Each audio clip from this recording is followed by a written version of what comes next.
백악관이 오는 5월 공중보건 비상사태 종료와 함께 코로나19 대응팀도 해체할 방침을 밝혔습니다. 백악관 코로나팀이 정식으로 해체하는 것은 팬데믹 진행 궤적에서의 중요한 이정표가 됩니다. 도널드 트럼프 전 대통령의 형사 기소가 유력해지면서 최종 기소 여부와 관련된 다양한 시나리오가 그의 대선 행보에 어떠한 영향을 미칠지 초미의 관심이 쏠리고 있습니다. 지난주 해켄색에 위치한 대형몰 주차장에서 5명의 여성이 마약을 복용한 뒤 쓰러진 채 발견됐으며 이 중 1명이 지난 주말 숨졌습니다. 80%의 정확도로 태아의 성별을 고르는 데 성공한 연구 결과가 나와 주목을 끌고 있습니다. 다만 성별 선택과 관련한 윤리 논쟁은 피해갈 수 없을 것으로 보입니다. 미국인들의 신용카드 채무율이 또 최고치를 갈아치웠습니다. 연준이 기준금리를 또 한 번 올린 가운데 채무자들의 이자는 점점 더 불어나고 있습니다. 지난 화요일 스태튼아일랜드에서 10대 남아 5명이 하수구에 고립됐다가 무사히 구조됐습니다. 아이들은 다친 친구 1명을 구조하려다 밑에서 조난당한 것으로 전해졌습니다. 어제 맨해튼의 고층 아파트에서 장장 8시간에 걸친 투신 소동이 벌어졌습니다. 해당 남성은 사기 범죄 용의자로 경찰관이 영장을 집행하기 위해 해당 아파트를 찾자 이에 거부하며 투신 위협을 가했습니다.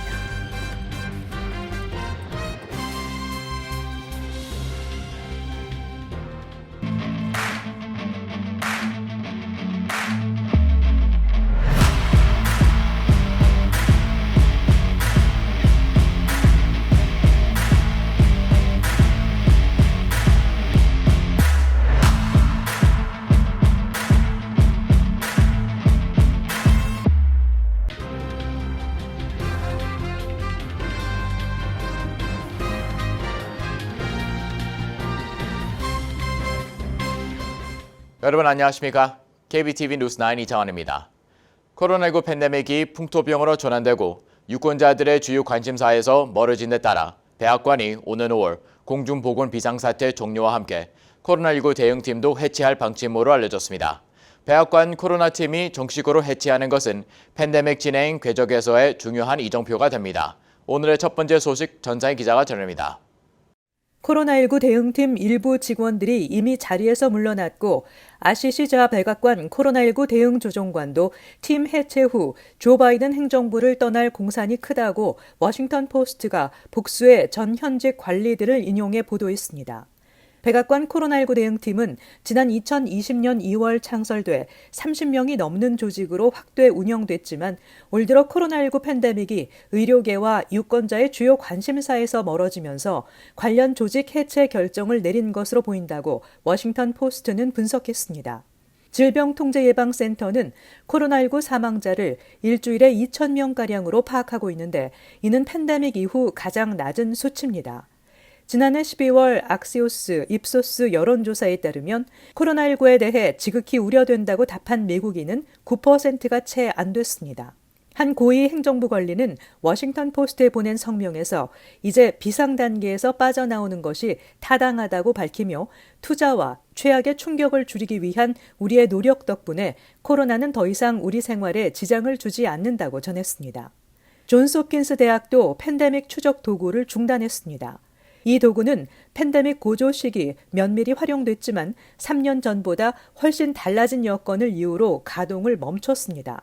그러나 코로나19 대응팀을 줄일 정도로 팬데믹에 맞서는 메커니즘이 제대로 정착된 것은 아니라면서 반론도 나오고 있습니다. 특히 코로나19 바이러스가 진화하면서 치료법이 마땅치 않은 경우가 생겨 면역력이 약한 사람들이 더 취약한 환경에 놓이게 됐다고 일부 전문가들은 지적했습니다.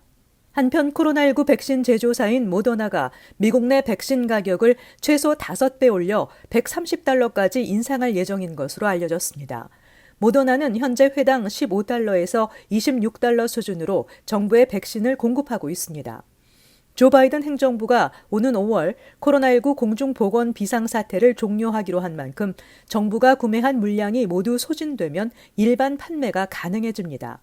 정치권은 여야를 가리지 않고 정부 자금으로 백신을 개발한 제조사들이 높은 수준의 인상 계획을 내놓았다며 이를 철회하라고 요구하고 있습니다.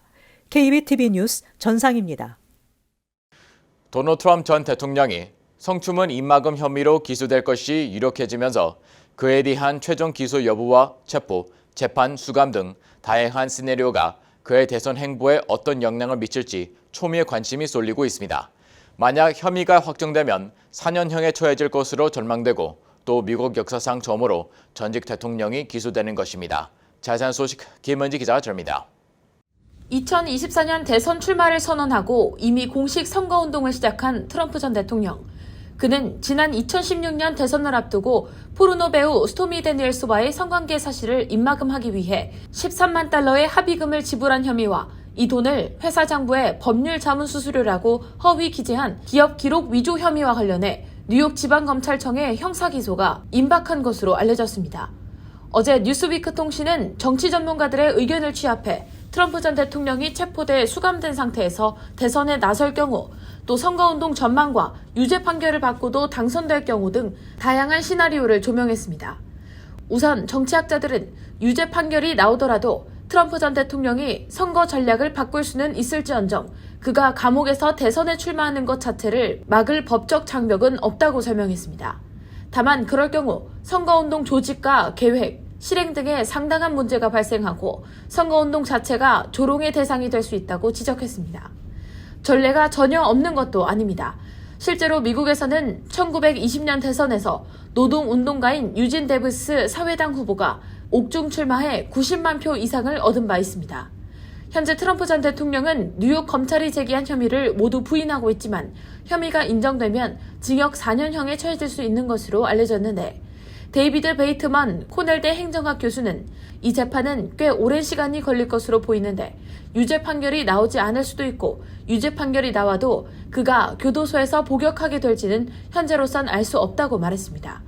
또 재판이 시작되면 피고인은 보통 재판의 중요 단계마다 법정에 출두해야 하기 때문에 전국에서 진행되는 선거운동에 직접 참여할 수 없을 것이라며 다만 소셜미디어 사용은 영향을 받지 않을 것이라고 덧붙였습니다. 오래 걸릴 재판의 기간 등을 고려할 때 예비선거 전이나 예비선거 중 또는 2024년 11월 전에 유죄 판결이 나오지 않는 한 기소가 선거 전략에는 영향을 주겠지만 선거운동 자체를 방해하지는 못할 것이라는 설명입니다.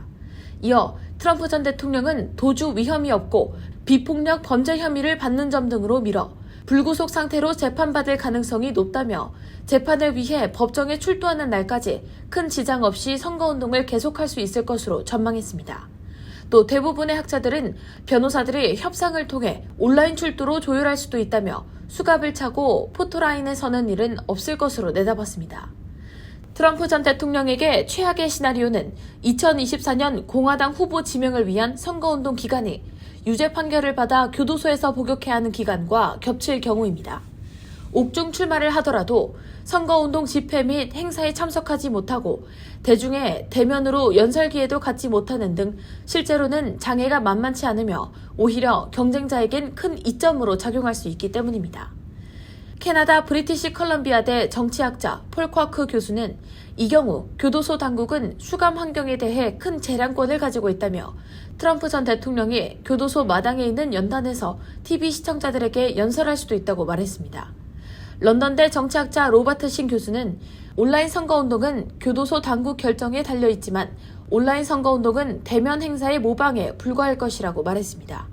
다른 한편 전문가들은 이런 현실적인 어려움보다 대중의 부정적인 인식이 더 큰 문제일 수 있다고 지적했습니다.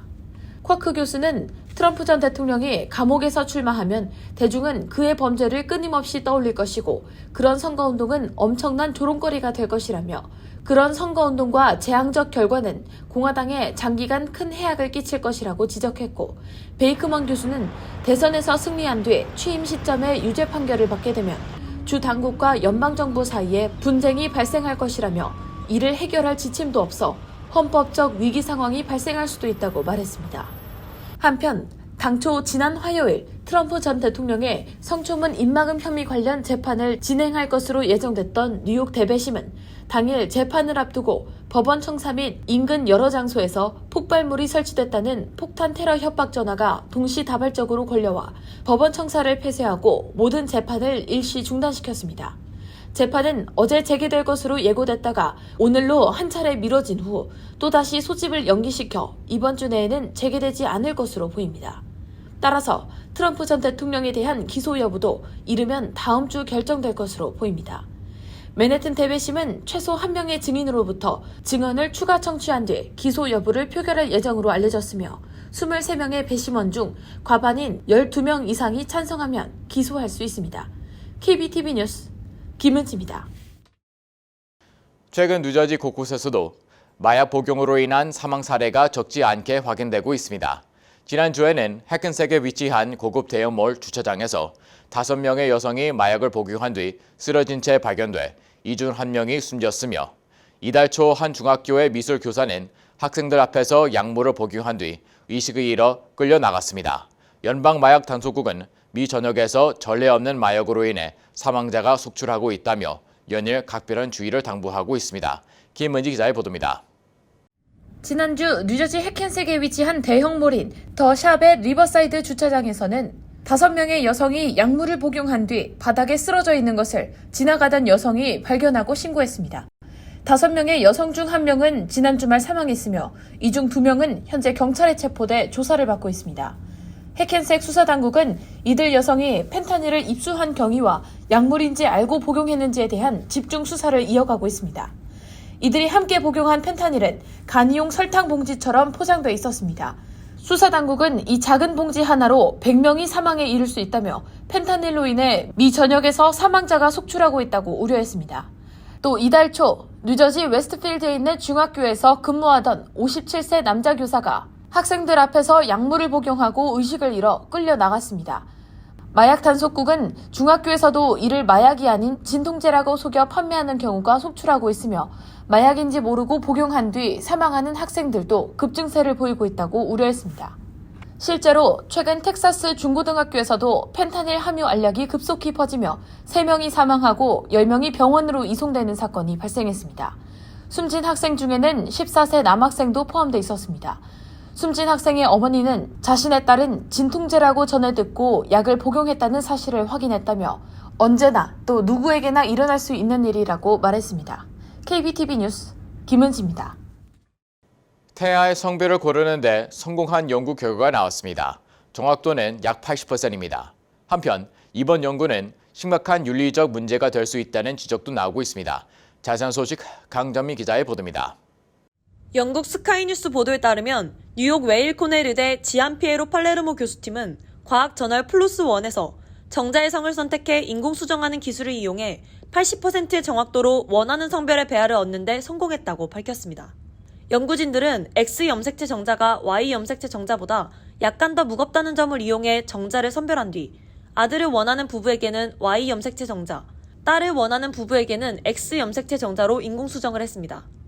그 결과 딸을 원하는 부부 59쌍은 292회 인공수정 중 231회인 79.1% 딸 배아를 얻는 데 성공했고 아들을 원하는 부부 56쌍은 280회 인공수정 가운데 223회 79.6% 아들 배아를 얻었습니다. 결과적으로 딸 16명, 아들 13명이 건강히 태어났습니다. 팔레르모 교수는 이 기술이 효율적일 뿐만 아니라 매우 안전하며 윤리적으로도 받아들일 수 있다고 말했습니다. 한편 이번 연구가 심각한 윤리적 문제가 될 수 있다는 시각도 나오고 있습니다. 현재 많은 국가에서 성별과 관련된 질환 등 특수한 경우를 제외하고는 배아의 성별을 선택하는 것은 불법입니다. 영국 런던 임페리얼 컬리지 남성병학과 학장인 찬나 자야세나 박사는 연구팀의 기술적 업적은 연구로 인한 심각한 윤리적 문제에 비하면 중요하지 않다며 정자 선택은 자손의 성별을 인위적으로 조작하는 것으로 사회에 해를 끼칠 것이라고 지적했습니다. KBTV 뉴스 강정민입니다. 연준이 물가 상승을 막기 위해 또다시 금리를 인상한 가운데 미국인들의 신용카드 채무는 이미 사상 최고치를 기록했으며 채무자들의 이자는 점점 더 불어나고 있습니다. 전사희 기자의 보도입니다. 연준은 또다시 금리를 0.25% 인상한다고 발표했습니다. 금리 인상은 물가 상승과 싸우기 위한 것이지만 신용카드 빚을 진 사람들의 연간 상환 금리도 올려 더 많은 이자를 내게 하고 있습니다. 높은 물가 상승 속에서 사람들은 일상적인 구매에 신용카드에 대한 의존을 더 높이고 있습니다.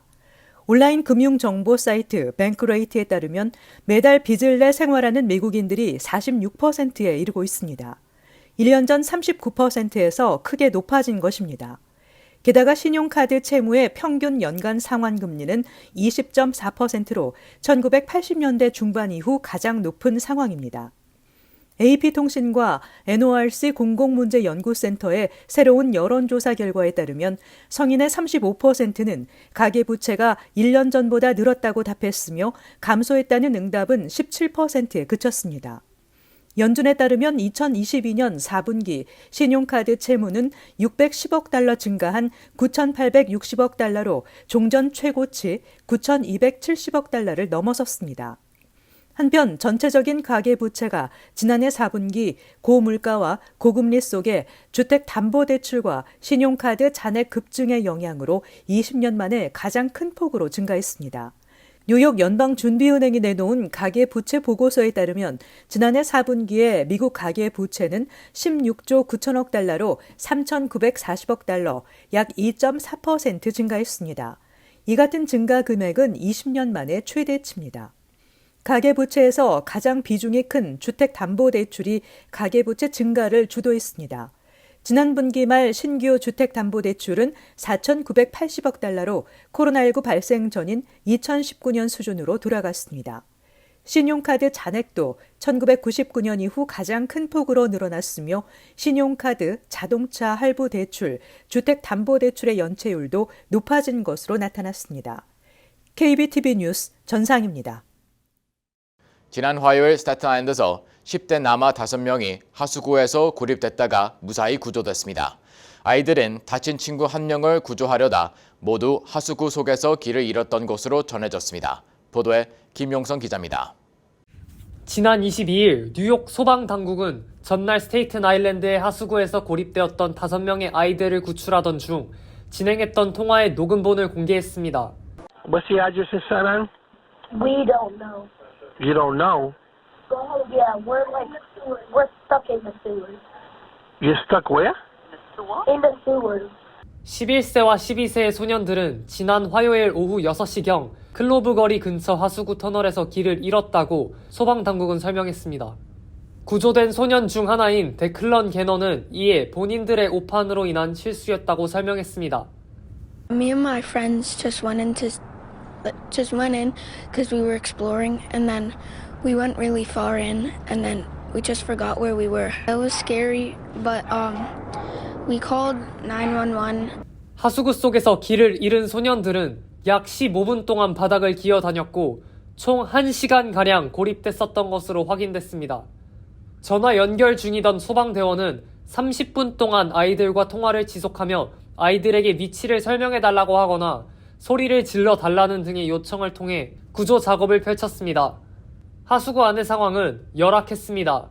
소년들은 어두운 터널 안에서 핸드폰 불빛 하나만을 의지하며 구조를 기다렸습니다. It was dark and all our phones were dying, so we didn't have a flashlight. 2명의 소방대원들이 안전줄을 장비하고 하수구 내부로 투입되었고 나머지 인원은 맨홀 뚜껑을 들고 있었습니다. As we got closer to Clove Road, we could hear their voices a little bit. They hear you. Call for help. And I saw them about 40 feet down in the tube. I crawled in. They came and pulled us out, and I saw my mom's friend that works on the ambulance, Victoria, and then I knew I was going to be in trouble. I got a call from my friend Victoria, who works for Rumsey on the ambulance, and she said, we have Declan. I was relieved, and also I was relieved, but upset, obviously, that he decided to crawl into a storm drain. 소년들은 구조된 뒤 바로 병원으로 이송되었으며 소방당국은 다리를 다친 소년 1명을 제외한 다른 아이들은 무사했다고 전했습니다. KBTV 뉴스 김용성입니다. 어제 맨해튼의 고층 아파트에서는 장장 8시간에 걸친 투신 소동이 벌어졌습니다.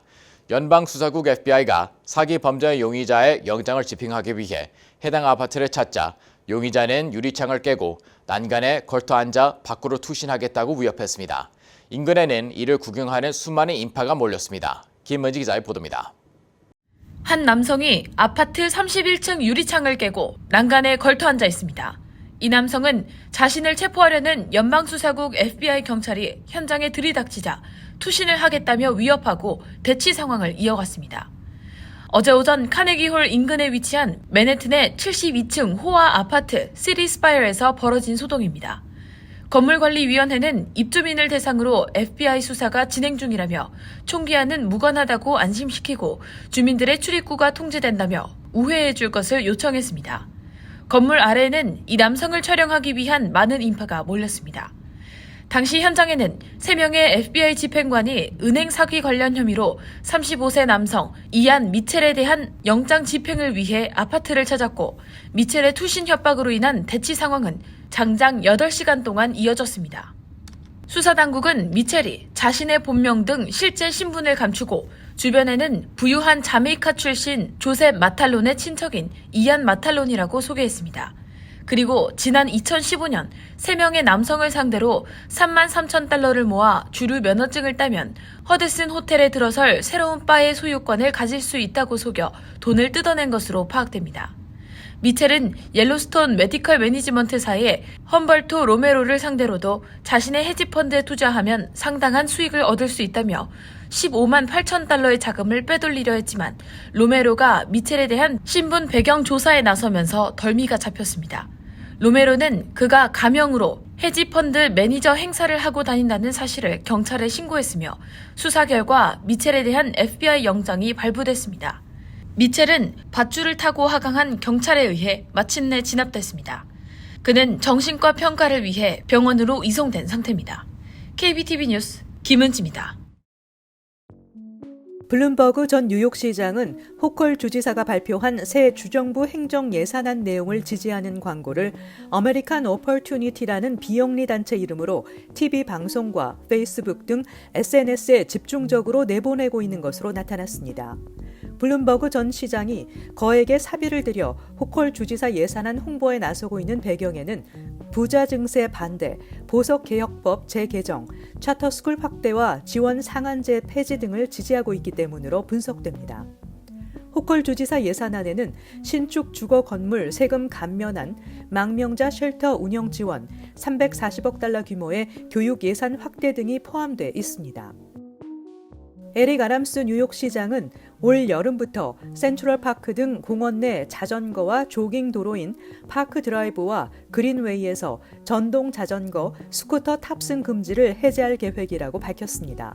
뉴욕시는 대부분의 시정부 운영 공원에서 차량 및 전동 이동 수단을 금지하고 있는데 이는 주정부 규정과 상충되면서 주민들이 혼선을 겪고 있습니다.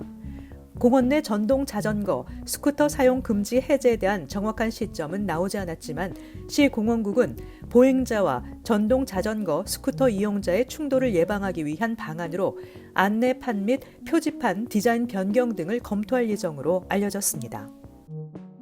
이민서비스국은 지난 1월 발표한 이민서류 수수료 인상안에 대한 의견 수렴 기간이 종료됐으며 최종안이 나오는 대로 연방관보에 게재한다고 밝혔습니다.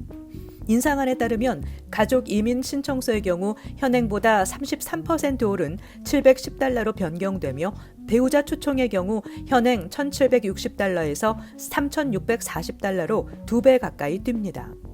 또 시민권 신청 수수료는 현행 640달러에서 760달러로 19%가 오릅니다.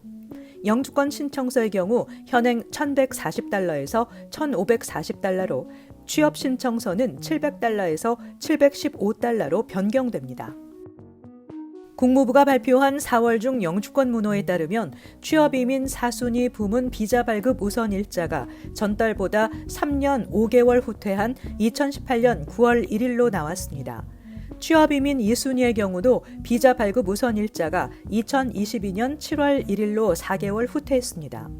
지난 2월 중 문호에서 31개월 대폭 후퇴했던 취업이민 3순위 비숙련 부문도 이번 4월 중 문호에서 단 하루도 나아가지 못하면서 답보를 이어갔습니다.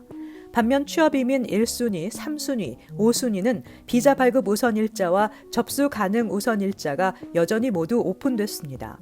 한편 가족이민 2A 순위는 비자 발급 우선 일자가 오픈 상태에서 2020년 9월 8일로 대폭 후퇴했습니다.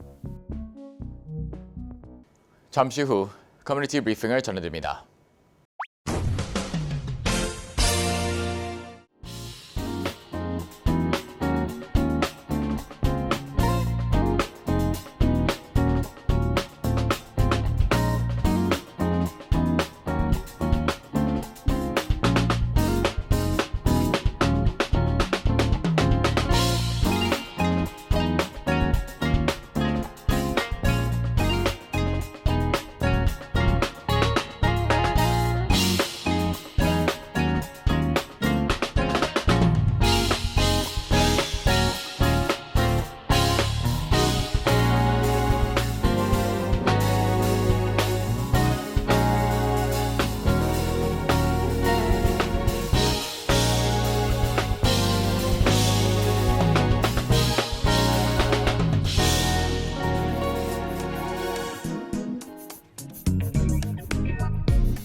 이어서 환율과 증시 전해드립니다.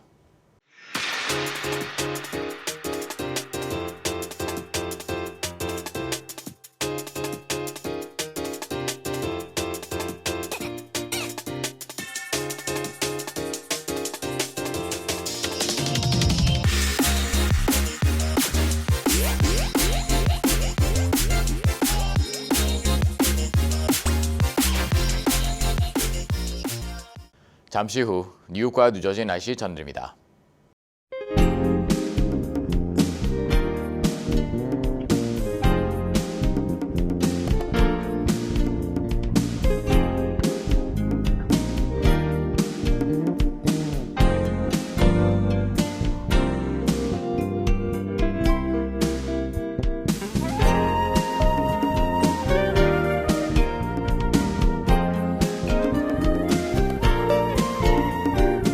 KBTV 뉴스 9 마칩니다. 오늘도 시청해주셔서 감사합니다.